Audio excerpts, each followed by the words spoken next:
AC मत चलाओ। जितनी भी गर्मी लगे एसी मत चलाओ। तपती गर्मी के बीच ईरान अपनी आवाम से ये अपील क्यों कर रहा है? क्या इसका अमेरिका जंग से कोई कनेक्शन है? क्या इसके पीछे कोई खतरनाक वॉर साइंस है? अमेरिका से जंग के बीच ईरान क्यों कह रहा है एसी मत चलाओ, बिजली का जितना कम हो सके उतना कम इस्तेमाल करो?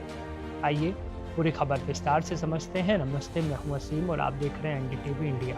अमेरिका पिछले 7 दिनों से ईरान पर बमों की बारिश कर रहा है। इन घातक हमलों की वजह से ईरान में करीब 40 लोगों की मौत हो गई। इस बीच ईरान ने देश के लोगों से अपील की है कि कोई एयर कंडीशनर का इस्तेमाल न करे। ये ऐसी अपील है जिसे सुनकर सबसे पहला सवाल मन में आता है कि आखिर ईरान ने ऐसा क्यों कहा? आखिर युद्ध के मैदान में बम बारूद बरसने और घर के अंदर एसी चलने या न चलने या एसी को बंद करने का क्या कनेक्शन हो सकता है? दरअसल जब दो देशों के बीच युद्ध होता है तो सिर्फ सैनिकों को निशाना नहीं बनाया जाता, बल्कि देश की रीढ़ की हड्डी कहे जाने वाले बुनियादी ढांचे को तबाह कर दिया जाता है। अमेरिका ने भी ईरान के खिलाफ यही रणनीति अपनाई है और उसके सबसे महत्वपूर्ण बिजली घरों और पावर ग्रिड्स को निशाना बनाया है। इन जगहों से ही पूरे देश को बिजली की सप्लाई होती है।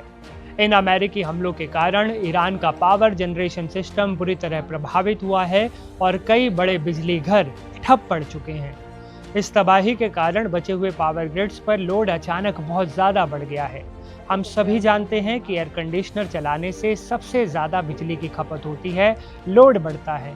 अगर ईरान के करोड़ों लोग इस संकट की घड़ी में भी धड़ल्ले से एसी चलाते रहेंगे तो बचे खुचे पावर ग्रिड जो उन पर भारी दबाव बढ़ेगा और वो भारी दबाव के कारण पूरी तरह फेल हो जाएंगे। यही वो वॉर साइंस है जिसके तहत दुश्मन देश के एनर्जी सिस्टम को घुटनों पर लाया जाता है और ईरान इसी सिस्टम को बचाने की जद्दोजहद में जुटा है। क्या ईरान को सता रहा क्यूबा जैसे ब्लैकआउट का डर? ईरानी अधिकारियों और रणनीतिकारों को डर है कि अगर ग्रिड फेल हुआ तो ईरान का हाल भी क्यूबा जैसा हो सकता है।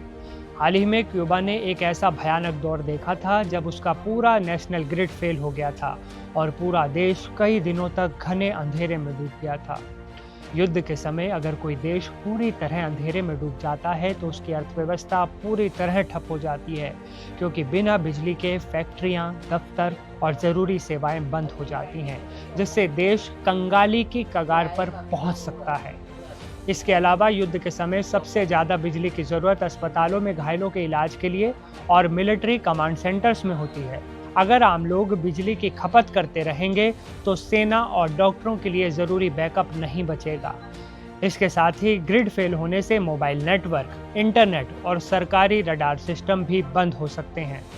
इस हालात से बचने के लिए ईरान बिजली की राशनिंग कर रहा है। अगर बिजली ठप हुई तो ईरान को जंग और सप्लाई दोनों मोर्चों पर जंग लड़नी पड़ सकती है। दूसरी तरफ ईरान खाड़ी देशों में मौजूद अमेरिकी बेस को लगातार निशाना बना रहा है। ईरान हार मानने को तैयार नहीं है और ना ही वहां की आवाम झुकने को तैयार है। ऐसे में क्या ईरान के लोग अब एसी बंद कर देंगे? क्या वो मुश्किल वक्त में अपनी हुकूमत का साथ देंगे? ईरान अमेरिका जंग आने वाले दिनों में कितनी खतरनाक होगी? जानने के लिए देखते रहें एनडीटीवी इंडिया। इस वीडियो में फिलहाल इतना ही। मैं वसीम आपसे विदा लेता हूँ। फिर मिलूंगा एक नए वीडियो में एक नए अपडेट के साथ।